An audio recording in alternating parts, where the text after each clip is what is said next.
This evening, and fine breaks increasing. Southwesterlies picking up this morning, high 18, low 14. Tomorrow, yay, fine weather. Fresh southwesterlies, high of 18, low 8. Right now, 14 degrees.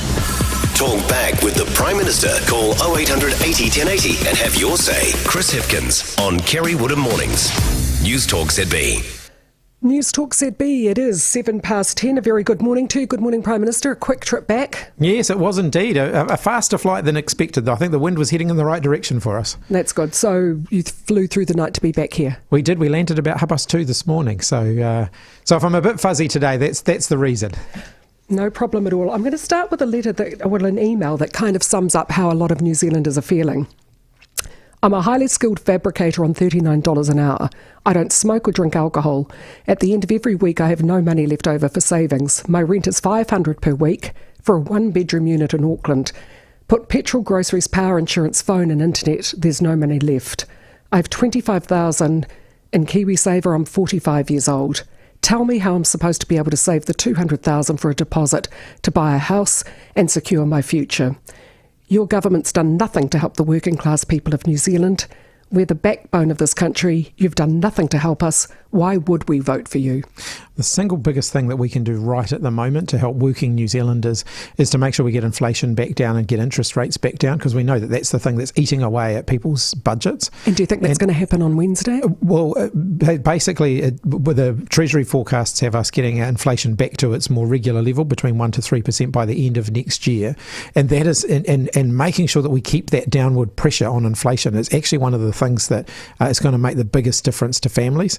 If we look at areas like reducing taxes, for example, we know that that's most likely to keep, right now, that would keep inflation higher for longer. So any benefits that you got from a tax reduction would be more than gobbled up in that ongoing rising cost of living. So it's a really difficult balancing act for government at the moment. But look, I totally hear the underlying sentiment there, which is I think there's a lot of New Zealanders that feel in the current economy that the harder they work, the less progress they feel like they're making. And I do think that's not new, but it's certainly getting more pronounced in the modern economy. We've got to grow wages. On its own. It hasn't happened like the cyclone arrived. You know, this has happened because of a succession of decisions made by your government. Well, no, I think if you look at the pressure of salary and wage earners who just feel like they work harder and harder and they can't get ahead, that's a pressure that's been growing for decades. And I do think it is something that we need to be honest with Kiwis about. We've got to aim to be a higher wage economy than we are at the moment, because ultimately, when you work hard, you should be able to get ahead. You should be able to save for a deposit. But shutting the tap off on migrants didn't help. You've got to be productive. Well, ultimately, we've actually now got some of the highest levels of migration in the last few months. And that's expected to dip again. Surely a steady flow would be better than a lurch and a dip and a lurch and a dip. Well, a big part of the spike at the moment, of course, is because the border was closed for several years. But we have to be careful that we don't overcook that as well.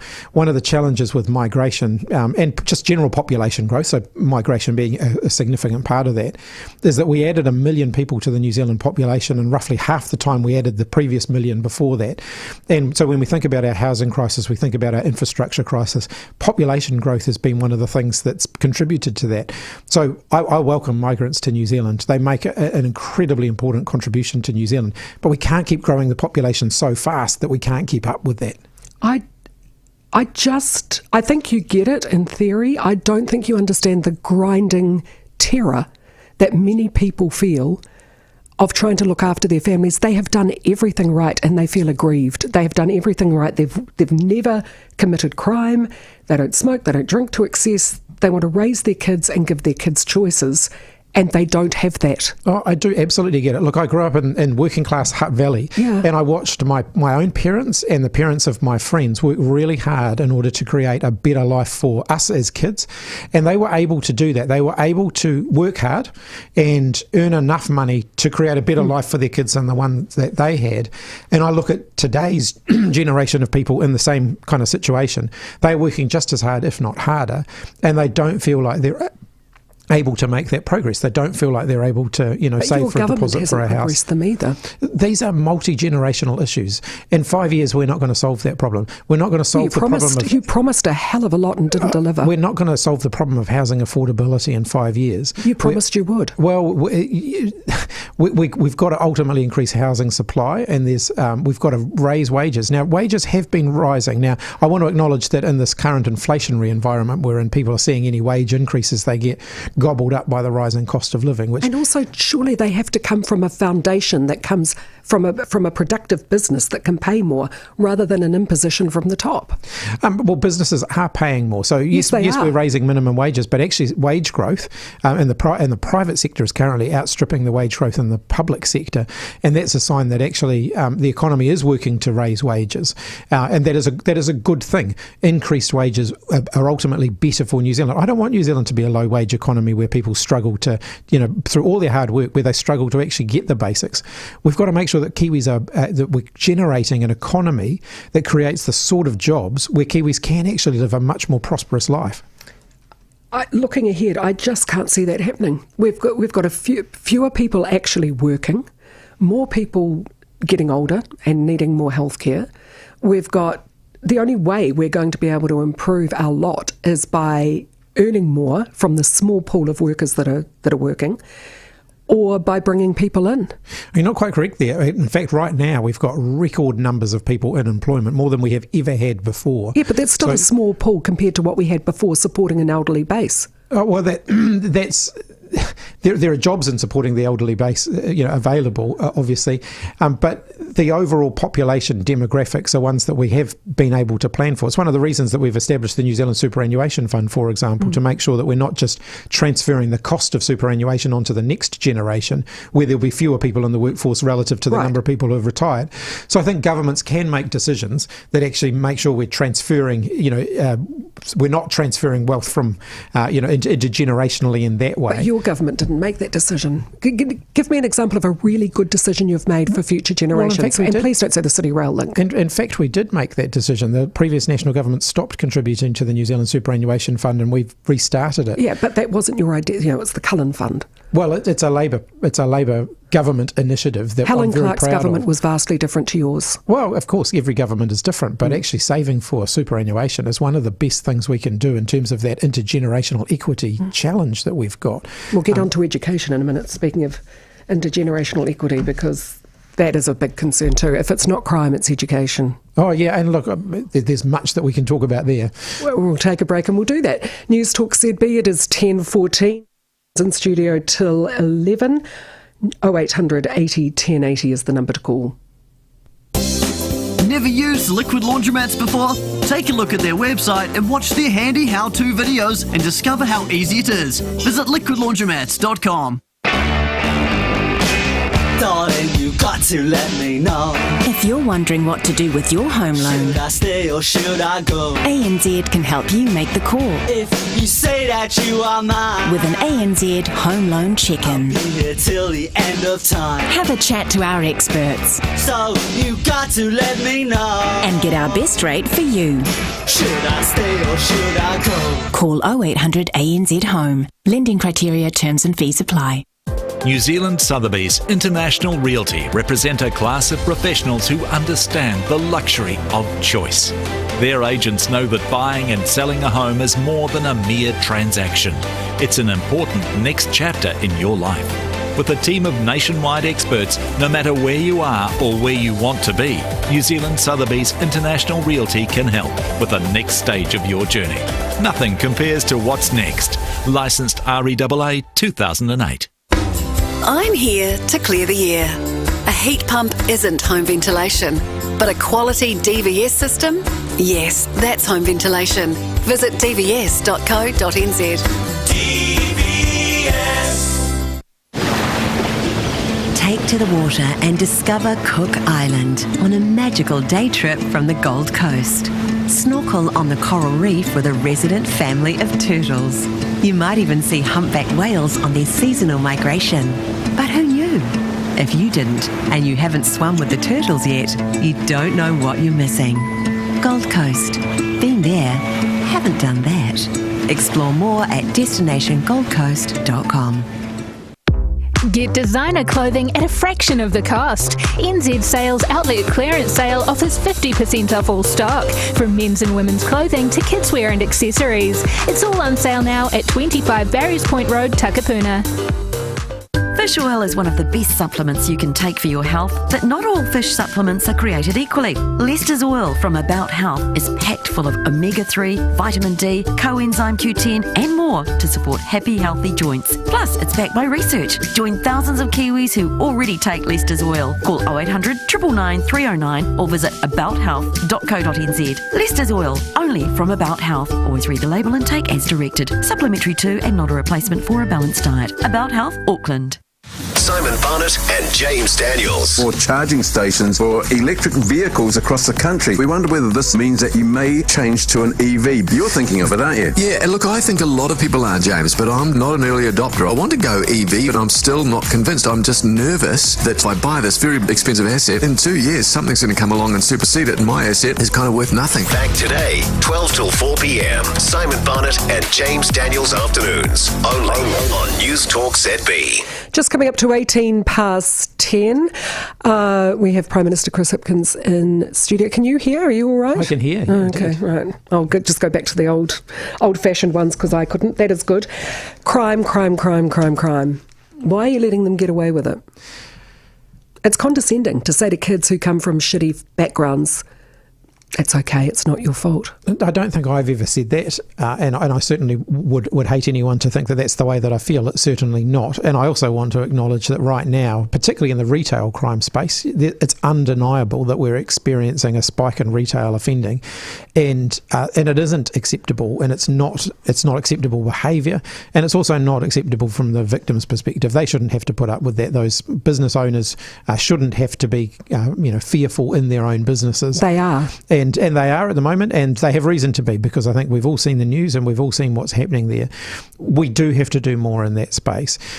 I've spent quite a bit of time since I became the Minister of Police, about this time last year, looking at how we can best tackle that. I think we've got to tackle it from both ends. So there's no question. Every party agrees with that. There's no question. The kids need to face the consequences for the actions of what they have been doing, but we've also got to get underneath the underlying causes of that.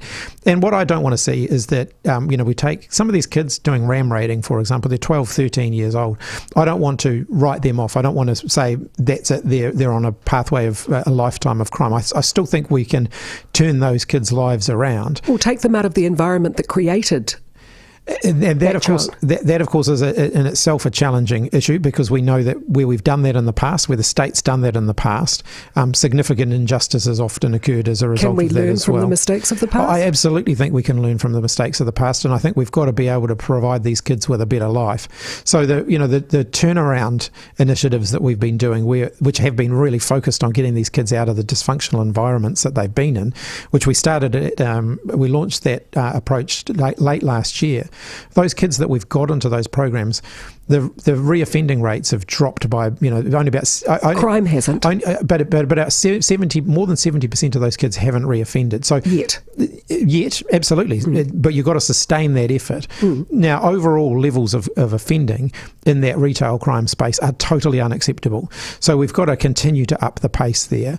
I'm not doubting that for one moment. Every weekend, it's. Oh, look, I wake up at them. One of the worst things for me, I became Minister of Police right at the point where we were getting the spike in ram raids, and every morning I'd wake up thinking, what are we going to confront today? And I can only imagine what that feels like from the victim's perspective, who are waking up to the reality of that offending. It's heartbreaking. And, some of the underlying issues behind that, some of the underlying drivers behind that are really complex. The social media factor of it, where these kids are doing it for the notoriety. It's and they punish them for it. Yeah, but they don't care about the consequences. The consequences are not deterring them. They haven't been offered any.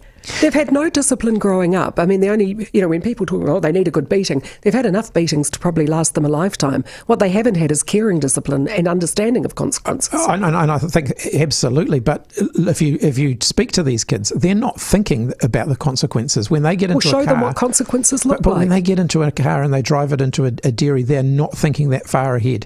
They are thinking in terms of, there's something about some of these kids who have come from such dysfunctional lives that they literally live day day to day. They don't think about tomorrow. I went and then take them away so they don't here's do an it. example, Kerre. I went and visited some of these kids in youth justice facilities where they have been taken away, and I asked them, what do you want to do when you get out of here? And they will say, I want to go and see my mates. And you say, okay, so that's what you're going to do on day one. You're going to go and see your mates. What are you going to do on day two? They can't think that far ahead. They are literally only focused on the first day out of prison, it's not prison, out of the youth justice facility. They're not thinking about the second day. These kids don't think that far ahead. And that is the thing, that we've got to give them a better future than that. We've actually got to give them something to look forward to. But look, we've got Glenn, who's the fabricator, who's sitting here with no hope for a future, or you've got a kid who can join a gang and have the possibility of getting a big blingy motorbike and inspire fear rather than pity. Oh, and that's utterly unacceptable. Look, you're not going to get any sympathy for the gangs out of me. I think that they play an incredibly corrosive role in society, and I'd far rather that we didn't have gangs. But the way we do that, one of the ways we can do that is choke off the supply of potential gang recruits. Sonia, you have a question for the Prime Minister. Good morning, Prime Minister Hipkins. How are you today? I'm good, thank you. Oh, good. Hey, look, thanks for coming on, but I do have a very simple question for you. I'm a small business owner, and I just want to know if you're aware of how much you're hurting small business in New Zealand and how much you're actually alienating a fair chunk of the economy that's doing their best to keep things running on a daily basis to help feed the machine of social welfare in this country. Are you aware of that? What things are you referring to there particularly, Sonia? Some of the simple things are feeling not supported in the budget, feeling like policies aren't focused on small business. We're not all dairies that are being ram-raided. Some of us feel like we're being ram-raided by the government as a money bank for social policies. If you break us, there won't be any money in the economy to keep people employed, to keep taxes coming in for you to pay for the social welfare system that you're building.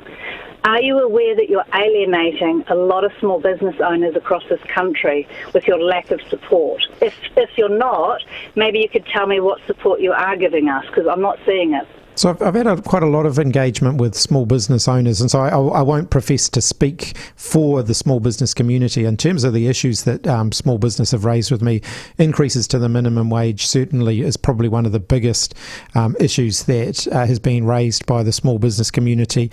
And I acknowledge that for small businesses in particular, that can have a significant impact on the viability of small businesses, on the costs that they have to charge to their customers.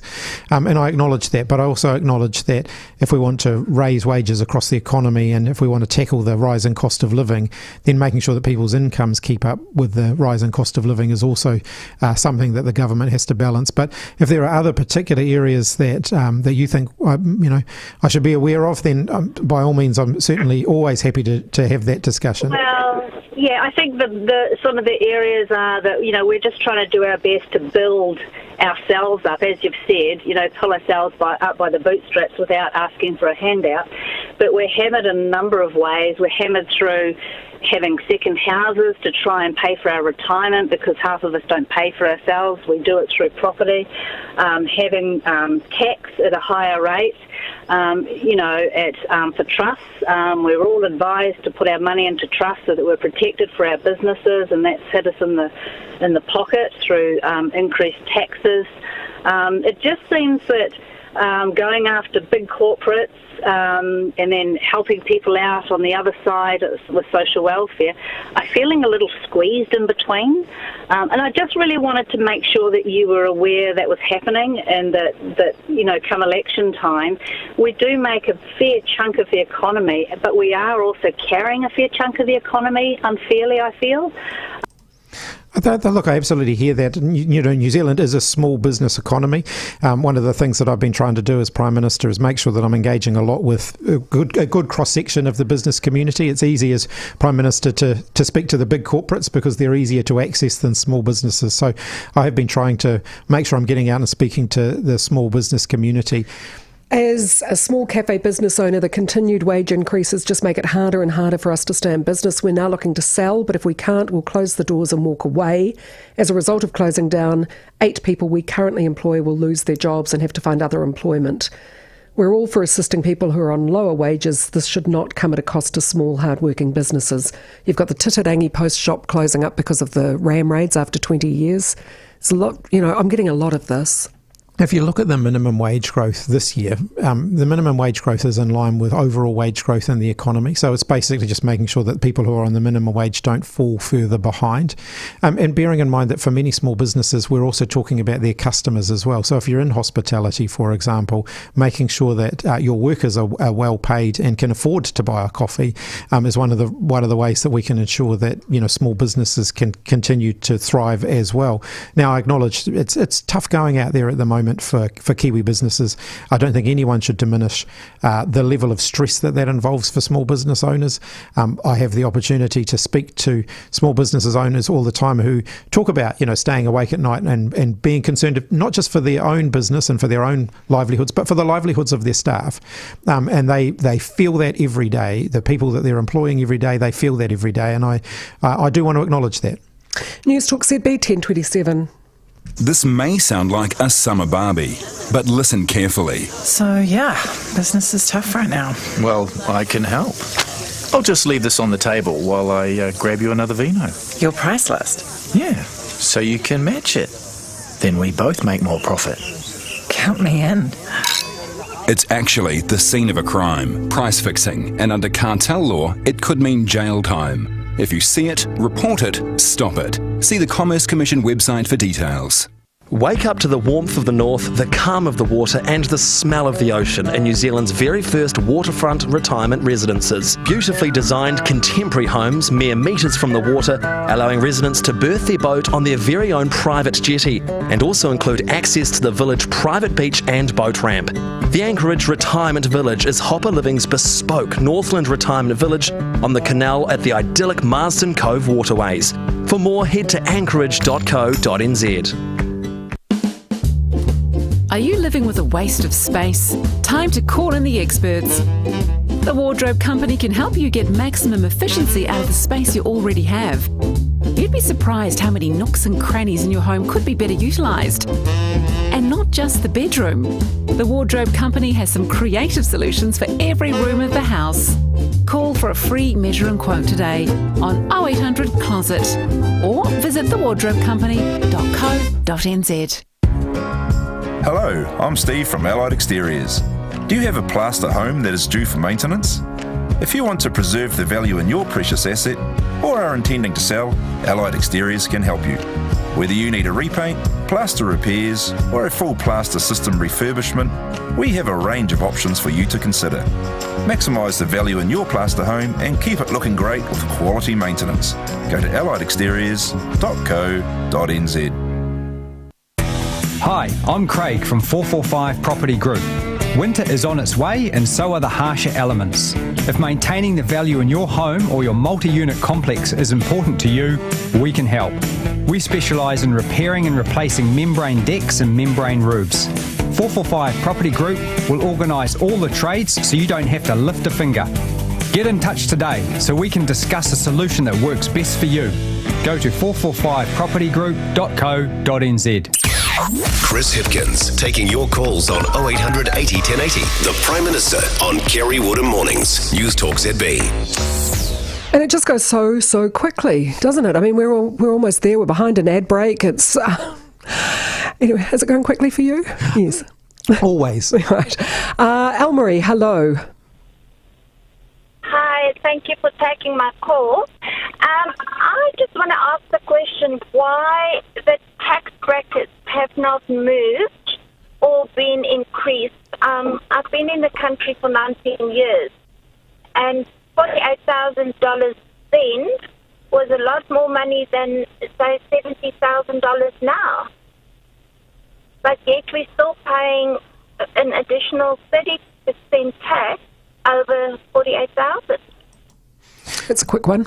Yeah, it is indeed. Look, I think eventually we will need to look at resetting our income tax brackets. I've been pretty open about that. One of the challenges of doing something in that space right now is that we know that it would ultimately be inflationary. So you have to make really big adjustments to tax brackets in order for people to get a meaningful amount, more than sort of $2 or $3 a week. You're talking about quite big cost to government in terms of revenue foregone, and ultimately the sort of inflationary environment that would stimulate would mean that people would face rising costs faster than any money they got from their tax cuts. So I think in time we will need to look at adjusting that, but the main message that I have there is raising incomes is one of the reasons why people are moving up the tax brackets, and raising incomes is a good thing. Ultimately, that's how you actually make, changing tax brackets will give people a little bit of an adjustment in terms of their disposable pay, but raising their incomes in the first place is the thing that's going to make the biggest difference. Or moving to Australia.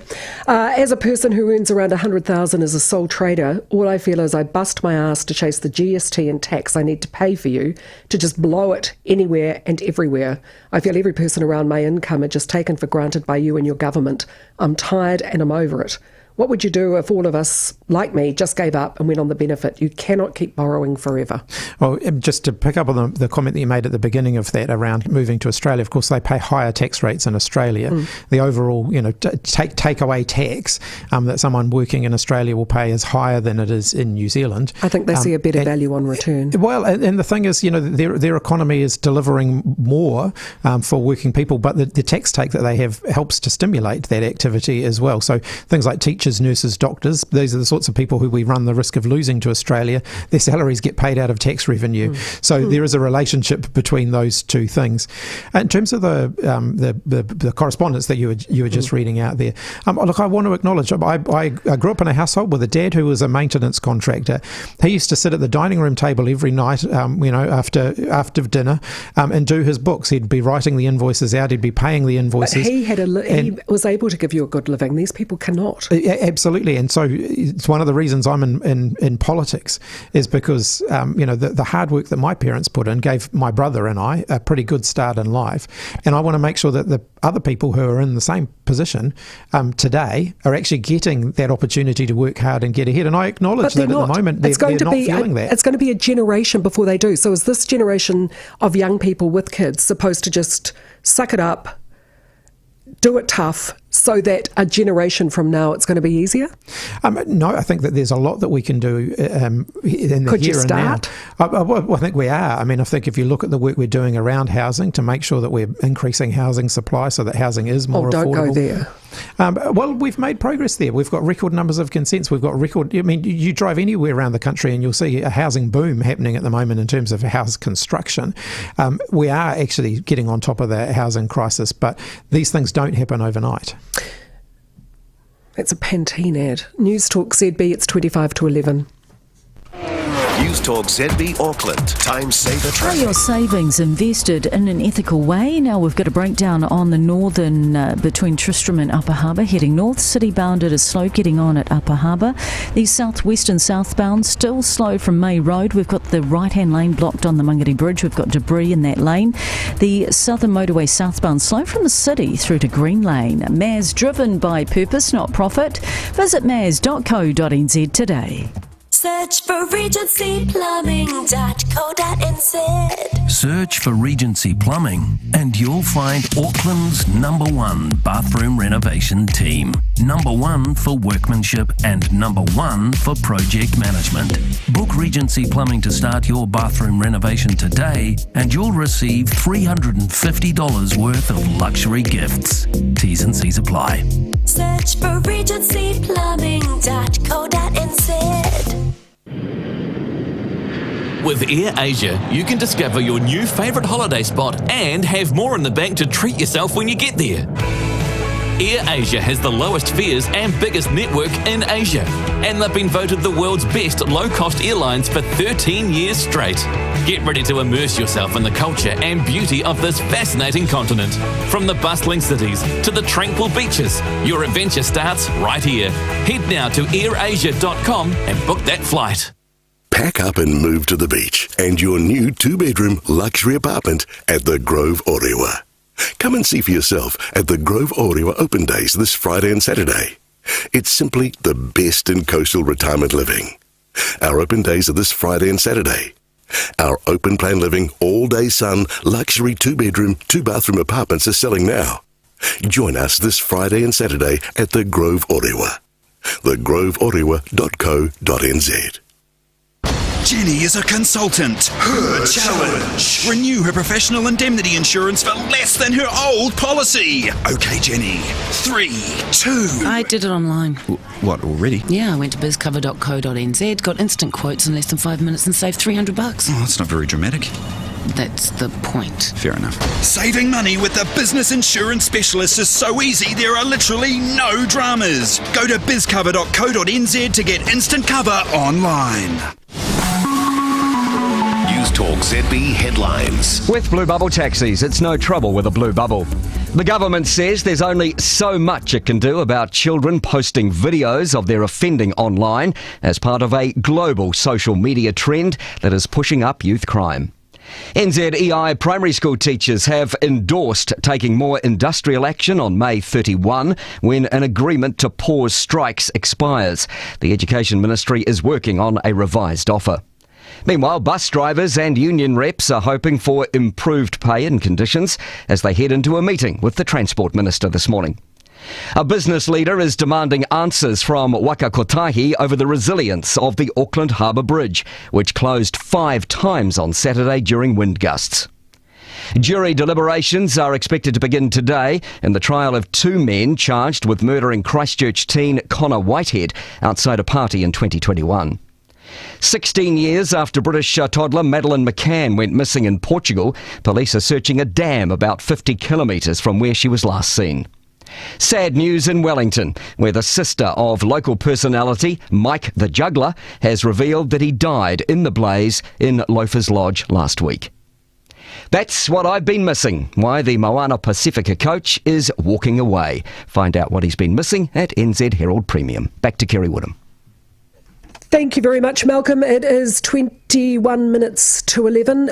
Education. It used to be that you could take a kid from any family in any part of New Zealand and give them a world-class education. That was something to be really proud of in this country. We had great scientists, economists, teachers, creatives come out of tiny schools, with big classes. Kids today are choosing not to go to school, and they're babies. They're like up to 10 years old, and that is the most damning thing I think I've ever seen. Well, and fairness to the education system, you still see examples of people Kids achieving well, who have had their lives turned around by an amazing educational experience. And I absolutely will acknowledge that one of our challenges at the moment is around that attendance and engagement area. There has been a growing number of kids disengaging from school in the last decade, and that number it's never been worse. It's never been worse, but that number that's been a steady trend over the last decade. And I think we do have to focus on getting those kids to school. Some of that, let's be clear about that though. There's different ways to measure the attendance problem. There's a group of kids kids turning up would be one of them. It depends on how frequently you're talking about. Let's not debate the numbers. Let's accept that we all want kids to go to school. Absolutely. How do you get them there? And the group that we need to focus on are not the kids who are missing a week or two here or there because their parents are taking them on an overseas trip. We're not talking about that. Well, no, but actually in many cases that is the number we're talking about. What we've got to focus on is that group, and it sits at somewhere around about the 10% marker, who are more persistently absent. So these are kids who are either not enrolled, or not going at all, or who are missing, say, three more weeks or more a term, or they're just really frequently absent. That is the group of kids we've got to focus on. I supported the school lunches because I thought that would encourage some kids and some parents to send their kids to school. At least hasn't worked. Well, when you talk to some of the schools who are operating that, they would argue that it has made a difference, although, some of them don't. It depends on the contract. That's right. And so it really varies school by school, but it has made a difference in terms of engagement of the kids who are showing up at school. We need to get them there. But getting them through the gate is the challenge. Now, we've got to send a message, I guess, as a whole community, because government can only do part of this. The message has to be as a whole community that this is one of the most important things parents need to do, is get their kids out of bed in the morning and to school. That is how that is one of your key jobs as a parent, is to make sure your kids are going to school, because that is how you secure their future for them. But as a government, you have levers to impel these parents to do the right thing if they won't do it out of the goodness of their heart. Yeah, when we've looked at prosecution, and the previous government pledged to increase prosecutions, and they increased the fines and so on, and it didn't work. It didn't shift the dial on that. And so what about the duty of care to somebody who's receiving a domestic purpose benefit, as so many mums and some dads do an incredible job on the DPB and do absolutely the right thing by their kids? Those who don't, can you not use that? They've got a job to do and you're paying them to do it. Most are doing it very well. Yeah, I wouldn't want to cast aspersions on parents who are on benefits necessarily. We know that a significant proportion of the kids who aren't going to school actually have working parents. And so some of them do, I don't think it's fair to sheet it all. No, but all where you have, I wasn't, yeah. As I said, the vast majority do a great job. Yeah. But where there are parents who are failing, who are being paid to actually be good parents, can you not do something there? Sanctions, in terms of kids' educational attendance, again, are an area where the evidence would show it doesn't tend to make a difference in terms of getting those kids to school. If anything, it can make it worse. So consequences, you don't seem to be big on consequences. You'd rather police by consent, educate by consent, but we've seen that's not working either. I think one of the big challenges, Kerre, is that the consequences that change the situation can be helpful. Consequences that make the situation worse aren't necessarily the space we want to be in. So if you take sanctions and you say we're going to cut your benefit if you don't get your kids to school regularly, and you do that and you reduce someone's benefit because their kids aren't going to school regularly, and they then turn around and say, well, how am I supposed to get them there? I can't afford to buy their lunch, and I can't afford to pay the bus, and I can't afford to put petrol in the car to get them to school. You potentially make the problem worse. There's no easy wins here. I can tell you, because I've looked at it at every different angle. We've got to keep plugging away at it. We've got to keep making sure that How about expectations of people and not making excuses? I think it's really patronising to say that if somebody is poor or somebody comes from a family where there has been family harm, it is so much tougher. I accept that you're starting behind the start line, but it doesn't mean that they're lesser people, that they have a lesser understanding of consequences. And I don't think anything that I have just said. No, you would have heard me making excuses. I have actually heard excuses. Well, no, what you will have heard me say is I'm all for doing something about it, but I want to make sure that the things we're doing don't make the problem worse. You've had 5.5 years to do something about it. Well, we do have to acknowledge that the COVID period saw an increase in disengagement from the education system. New Zealand's not unique in that regard. That's been a global phenomenon. But we clearly have got our work cut out for us now. We'll take a break. Newstalk ZB, it's 11:15. Hallie is lifting the future with the new generation of lithium-ion electric forklifts. Developed for New Zealand conditions, Hallie electrical lithium-ion forklifts don't just lift boxes, they tick boxes with improved health and safety and zero emissions. When it comes to leading electric forklift technology, Hallie forklifts are one of the world's leading manufacturers. Go to hallieforklifts.co.nz. Hallie forklift, lifting the future.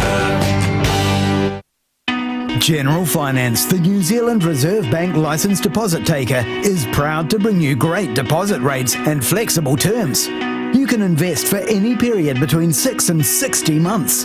General Finance have a strong credit rating, and if you need more information, you can visit them online or call 09 526 5000 for their great rates, between 6.35 to 7.50% per annum. Check out General Finance's great rates for secured term deposits. When you run a business, every penny counts. You need to keep the cash flowing, which can be easier said than done. Lock Finance Company is there to help. With their invoice finance, you can speed up your cash flow and keep your business running smoothly. So don't let slow payments hold you back. Finance is available now, so you can get your business back in the black. Keep your business flowing with Lock Finance. Phone 0800 ASK LOG or go to lockfinance.co.nz. Invoice finance terms and conditions apply. You're on a narrow platform. Your palms are sweaty. Your pulse is racing. But you got this. It's just a little walk outside. Nearly 200 metres up. Take a skywalk and feel it. Sky City. Wake up to the warmth of the north, the calm of the water and the smell of the ocean in New Zealand's very first waterfront retirement residences. Beautifully designed contemporary homes mere metres from the water, allowing residents to berth their boat on their very own private jetty, and also include access to the village private beach and boat ramp.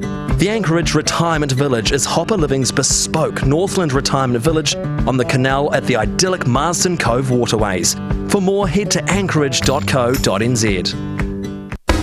I'm here to clear the air. A heat pump isn't home ventilation. For a drier, healthier home, say yes to the people who know ventilation best. Visit dvs.co.nz. Chris Hipkins taking your calls on 0800 80 1080. The Prime Minister on Kerre Woodham Mornings. Newstalk ZB. Okay, it is 13 minutes to 11. Another issue that's really important if we're going to help our kids, and we're all thrown in together into these modern open learning environments, which failed the first time around. Francis has a very good question too. Good morning to you. Yes, good morning, and good morning, Prime Minister. I would like to ask, what assistance is being done for children with dyslexia and any other learning disabilities in public schools? Because my grandson, he's 8 years old, and his mum can't afford, as a single parent of 2 children, to pay what I've had to pay just to get some help. We had to get a psychological report done on this boy by an educational psychologist. It was $2,200. $600 for a hearing and auditory processing test, $550 for speech and therapy, $750 for a paediatric review, $650 for a behaviour optometrist review, and we pay for an RTLB tutor every Saturday, $70 for 45 minutes. And this boy, he's nearly 9, he's 3 years behind his peers, and he's struggling, and there's other children that are struggling, and there doesn't seem to be much assistance or help from the school. They just sweep us under the table. So many parents are paying for extra tutoring because they're just not getting the help. And it's not the teacher's fault. No, it's definitely not the teacher's fault. And issues around dyslexia are relatively new in terms of our education system grappling with that. It's not been that long that the education system, you don't have to go that far back to when the education system didn't even acknowledge that dyslexia and dyspraxia are a thing. It was just... But these kids are turning up now. Some are turning up at school unable to know which way a book goes. Some aren't toileted properly by the age of 5. When it comes to learning support needs, there is a huge spectrum of needs. There is. So you've got kids who are perfectly functioning kids, but they might have dyslexia or dyspraxia, and we do need to be able to adapt to that. Then we do need to provide them the extra difficulties. support. But then you've got kids who will be showing up at 5 who aren't even toilet trained yet, who have just, they couldn't even tell you what colour something is. That's right. And that's the spectrum of need that we're dealing with. But we know the need, so what are you going to do about it? We absolutely know the need. So we've got more teacher aides in classrooms now than we've ever had before. We have increased the number of learning support specialists, who are working alongside teachers. Now, when people talk about the Ministry of Education employing extra bureaucrats, actually what they're often talking about are these very people, these specialists who are working with kids with special needs, because they are employed by the Ministry of Education rather than by schools. Our political opponents will call them bureaucrats. They're not. These are people who are working in schools, working directly with these kids who have the highest level of need. We've increased significantly the number of people we've got working in that space. You're going to have to increase a lot and more. we know. I think so far we're barely scraping the surface. We've got a lot more work to do. We've got to train more of the specialists. So if you take, say, educational psychologists, the comment from our caller just now talking about the cost of that, there aren't enough people doing that work, and that's one of the reasons why there's more cost involved. We're talking about sort of 5 years to train. Well, we are training more people to do that, but we're talking 5 years to get those people trained. By which time that child will have progressed through school or not, as the case may be. The fact that kids are leaving school functionally illiterate is... Well, one of the challenges, look, all of these things, there's no silver bullet in any of them. In terms of literacy and numeracy, one of the challenges that we've got ahead of us there is that we have to change the way we assess that at the end of someone's schooling. The literacy and numeracy requirements for NCEA, our national qualification, have not been robust enough. And as a result... And that's why people are withdrawing from NCEA level 1. But we're changing that to make them more robust, and there's a lot of friction around that at the moment because of what it might do in terms of highlighting that, we've still got to a challenge there as a country around literacy and numeracy teaching. But by the time kids get to NCEA, they've already been in the school system for 10 years. If you count early childhood as a couple more years before that. So none of these things are going to be solved by some magical answer. They are all complex, and they're all going to require complex solutions. They're not. Well, this cohort of New Zealand voters isn't really buying it, Prime Minister. You know, I know you haven't been in charge for 5.5 years, but there's been so much spending that hasn't delivered much at all for a lot of Kiwis. I know that there's a group who think you're doing a great job and that you're coming from the right place, but there's a lot of people who are doing it really, really tough, and they're feeling despairing. Well, if you look at the investments that we've been making, say in schooling, we'll give you a good example of that, and the work that we've been doing on primary education, the investments we've made in extra learning support and extra literacy and numeracy support in primary schools, we won't see that flowing through into our results in secondary school for a decade. You know, 5-year-olds... That's what I'm saying. Do a generation have to do it tough to see the results? But the investment that we're making right now in 5-year-olds, we will see that in our and also in early childhood education. We will see that a decade from now in our school leaver statistics. But these are multi-generational investments, and one of my frustrations, I guess, as Minister of Education, is that people are looking for things and saying, well, we want something that's going to solve the problem right now.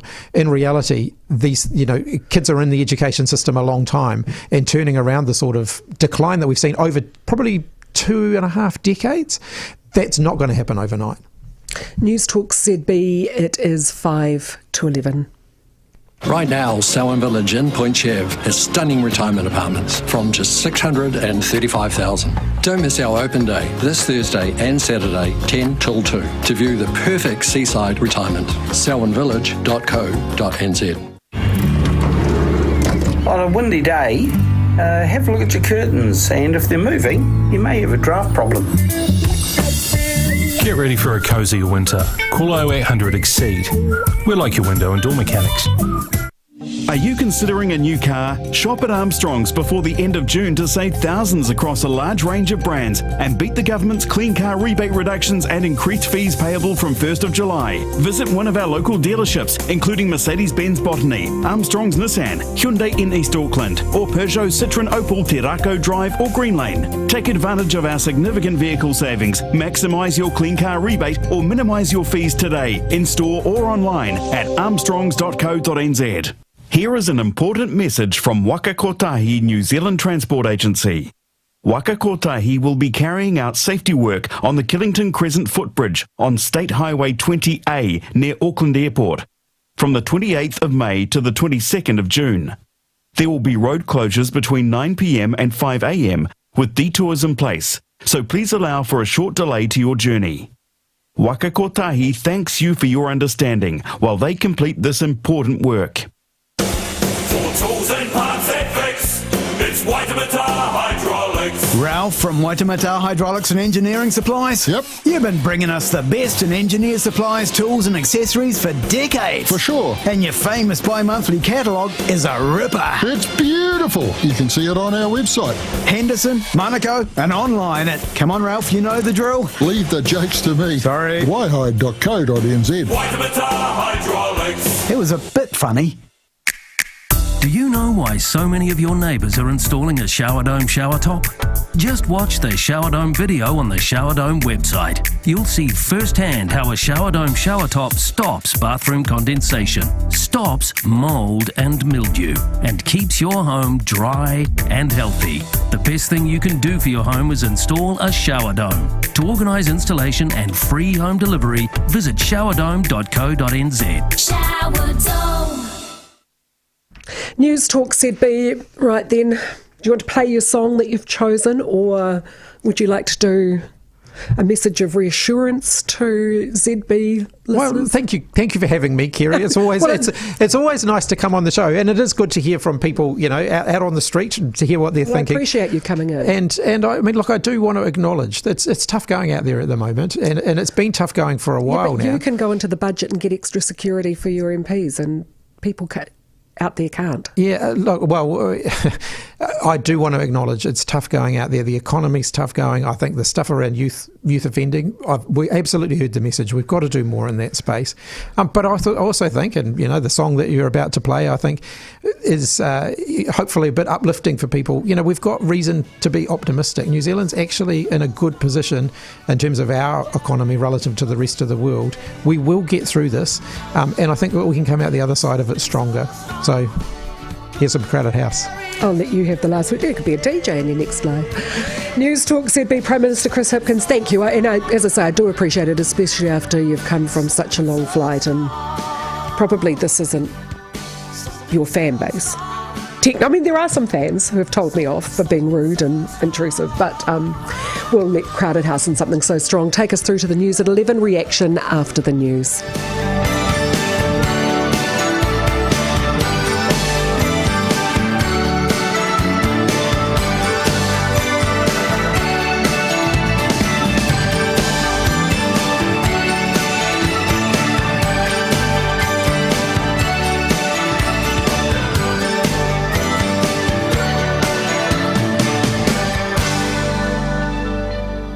G'day, Lucy here. Indulge yourself on the Gold Coast with House of Travel.